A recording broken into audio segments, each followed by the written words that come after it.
விஜய் டிவியில ஒளிபரப்பாகிட்டு இருக்கிற நீயா நானு ஷோல இருந்து கோபிநாத் விலக போறதாகவும் சன் டிவிக்கு மாற போறதாகவும் சோசியல் மீடியால இப்ப வைரல் ஆயிட்டு இருக்குது. விஜய் டிவியை முழுமையா ஜியோ வாங்கினதுக்கு அப்புறம் பல மாற்றங்கள் நடக்க போறதா நியூஸ் வெளியில வந்திருக்கு. அம்பானி என்டி டிவியில பெருவாரியான பங்குகளை வாங்கினார். அதுக்கப்புறம் அதானி என்டி டிவியை முழுமையா வாங்கிட்டார். அதே போல தமிழ்நாட்டில் ஒரு முதன்மையான டிவினா விஜய் டிவி தான். அம்பானியோட ஜியோ ஹாட்ஸ்டாரை வாங்கினதுக்கு அப்புறம் விஜய் டிவியும் சேர்த்து வாங்கிருச்சு. விஜய் டிவியில நல்ல நல்ல ப்ரோக்ராம்லாம் வருது. அதுல நீயா நானாவும் ஒன்று. இந்த நீயா நானா 2006 வருஷம் ஆரம்பிச்சது. ஒவ்வொரு ஞாயிற்றுக்கிழமையும் விஜய் டிவியில இந்த ப்ரோக்ராம் ஒளிபரப்பாயிட்டு இருக்கு. இதுல பலதரப்பட்ட தலைப்புகளை கோபிநாத் இந்த நிகழ்ச்சியில கொண்டு வராரு. கிட்டத்தட்ட 18 வருஷம் இந்த ப்ரோக்ராமுக்கு மக்கள் கிட்ட இருந்து நல்ல வரவேற்பு இருக்குது. இப்போ இந்த விஜய் டிவியில நீயா நானா நிகழ்ச்சியை நிப்பாட்ட போறாங்களான்னு காரணம் என்னவா இருக்கும்? என்டி டிவி இந்தியாவில் ஒரு பெரிய நியூஸ் சேனல். 1984 வருஷம் பிரணாய் ராயும் ராதியா ராயும் இந்த சேனலை ஆரம்பிச்சாங்க. அதுக்கப்புறம் 24/7 நியூஸ் சேனலாக கொண்டு வந்தாங்க. 2003 வருஷம் ஹிந்திலையுமே இங்கிலீஷ்லையுமே இந்த சேனலை கொண்டு வந்தாங்க. என்னதான் என்டிடிவி நியூஸ் சேனலை சக்ஸஸ்ஃபுல்லாக கொண்டு போனாலும் என்டிடிவிக்கும் கடன் இருந்துச்சு. எவ்வளவுன்னா 540 கோடி. இந்த 540 கோடியை எப்படி அடைக்கலான்னு பிரணாய் ராயும் ராதியா ராயும் யோசிச்சாங்க. சரி, அம்பானி கிட்ட இருந்து வாங்கலாம்னு நினைச்சாங்க. அம்பானியும் சில கோடிகளை அவங்களுக்கு கொடுத்தாங்க. ஆனால் அதுக்கு பதிலாக என்டிடிவியோட 29% ஷேர்ஸை வாங்கிட்டார். அதுக்கப்புறம் அம்பானியுமே அந்த ஷேர்ஸை வித்துட்டாரு.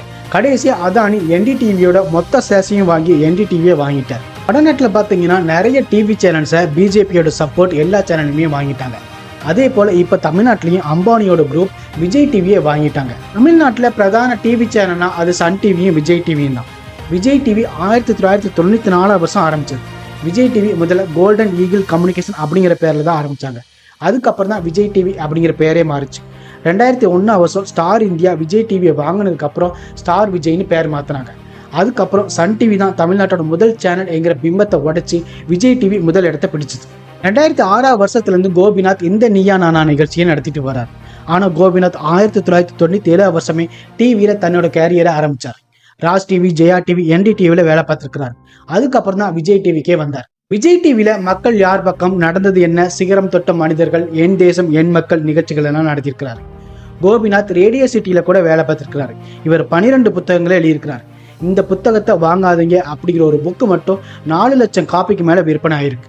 இவர் சில படங்கள்ல கூட நடிச்சிருக்கிறாரு. அதுல கெஸ்ட் ரோலா வந்திருக்கிறாரு. பல மேடை பேச்சுக்கள்ல பேசியிருக்கிறாரு. டாப் செலிபிரிட்டிஸ் கூட பேட்டியும் எடுத்திருக்கிறாரு. இவர் பன்முகம் திறமை கொண்டவரா இருக்கிறார்.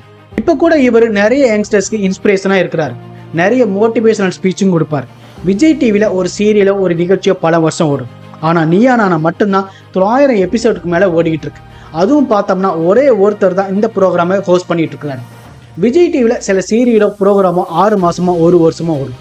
அதுலேயும் சில ரியாலிட்டி ஷோஸ் சில வாரங்களில் கூட முடியும். ஆனால் நீயா நானா மட்டும்தான் இத்தனை வருஷமா ஓடிக்கிட்டு இருக்கு. இப்படிப்பட்ட ஒரு பிரபலமான ஷோல இருந்து தான் கோபிநாத் விலக போகிறதா நியூஸ் வெளியில் வந்திருக்கு. கோபிநாத் விலக போறதுக்கான முக்கியமான காரணம் என்ன சொல்றாங்கன்னா, கொஞ்ச நாளைக்கு முன்னாடி தான் இந்தியா முழுக்க ஒரு பரபரப்பா போயிட்டு இருந்தது மும்மொழி கொள்கை. இந்த மும்மொழி கொள்கையை பத்தி தான் விஜய் டிவியோட நீயா நானால ஒரு ஷோ நடந்துச்சு. ஆனா அந்த ஷோ விஜய் டிவியில ஒளிபரப்புறதுக்கு முன்னாடியே அந்த ஷோவை கேன்சல் பண்ணிட்டாங்க. அது மும்பையில் உள்ள ஸ்டார் விஜய்க்கு அனுப்பி அவங்க ஒப்புதல் கொடுத்த பிறகுதான் அதையே ஒளிபரப்பவும் செய்வாங்க.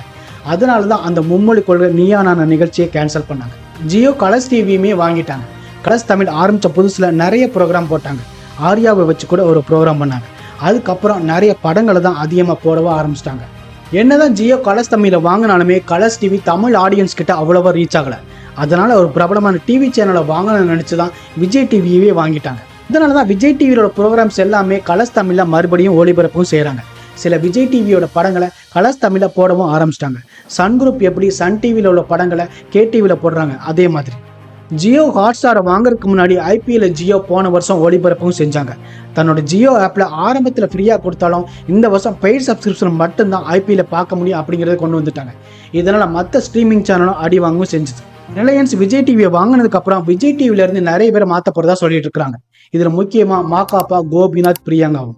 விஜய் டிவிலேருந்து நிறைய பேர் சன் டிவிக்கு இதுக்கு முன்னாடி மாறி இருக்கிறாங்க. அதே மாதிரி விஜய் டிவியோட ப்ரோக்ராம்ஸும் சன் டிவிக்கு மாறி இருக்கு. நானும் ரவுடி தான், குக் வித் கோமாளி சொல்லலாம். ஆனால் கோபிநாத் விஜய் டிவிலேருந்து சன் டிவிக்கு மாறினாலும் நீயா நானா ப்ரோக்ராம் அந்த அளவுக்கு எடுபடுமா அப்படிங்கிறதான் தெரியல. இதுக்கு முன்னாடி பல ஷோக்களை சன் டிவி பண்ணியிருந்தாலும் ஆனால் அந்த அளவுக்கு சக்ஸஸ் ஆகலை. ஒரு காலத்தில் டிவி வேற சினிமா வேற அப்படிங்கிறதா இருந்துச்சு. விஜய் டிவி பிரபலமானதுக்கு அப்புறம் நிறைய ஆர்டிஸ்ட்டை உருவாக்கி இருக்கிறாங்க. ஆனால் இப்போ எந்த ஒரு பெரிய ஆங்கருமே உருவாக்கவும் செய்யலை. கொஞ்ச காலமாகவே விஜய் டிவியில் வர ப்ரோக்ராமில் ஆங்கரும் அவங்க தான் இருக்கிறாங்க, ஜட்ஜும் அவங்க தான் இருக்கிறாங்க. உதாரணத்துக்கு கலக்க போகுது யாரும் சொல்லலாம். காமெடியுமே பண்ணவங்க மட்டும் தான் பண்ணிக்கிட்டே இருக்கிறாங்க. அதனால ஒரு பெரிய மாற்றமே இல்லை. இதுல சூப்பர் சிங்கர் கூட சொல்லலாம். கண்டஸ்டன்ட் மாறினாலும் ஜட்ஜோ ஆங்கரோ அவங்க மட்டும் தான் இருக்கிறாங்க.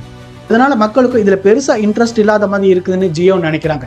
இருந்தாலும் கோபிநாத் ஏன் விலக போறாங்கன்னு பார்த்தோம்னா, நீனா சமுதாயத்தில் நிகழக்கூடிய முக்கியமான விஷயத்தையும் சில நேரம் தேவைப்படாத விஷயத்தையும் பேசுறாங்க. அதுக்கு ஏன் தடை பண்ண போறாங்க, கோபிநாத் ஏன் தூக்க போறாங்கன்னு பார்த்தோம்னா, நீனா ஏகப்பட்ட டாபிக்ஸ் ஆல்ரெடி டிஸ்கஸ் பண்ணிட்டாங்க. அதுலேயும் சில சமயம் ஒரே ஆள் தான் பேசுறாங்க, ஒரே மாதிரியான கருத்துக்களை தான் வெளியிடவும் செய்கிறாங்க. அதனால கோபிநாத்துக்கு பதிலாக வேற யாராவது இந்த ப்ரோக்ராமுக்கு போட்டால் நல்லா இருக்குன்னு நினைக்கிறாங்க.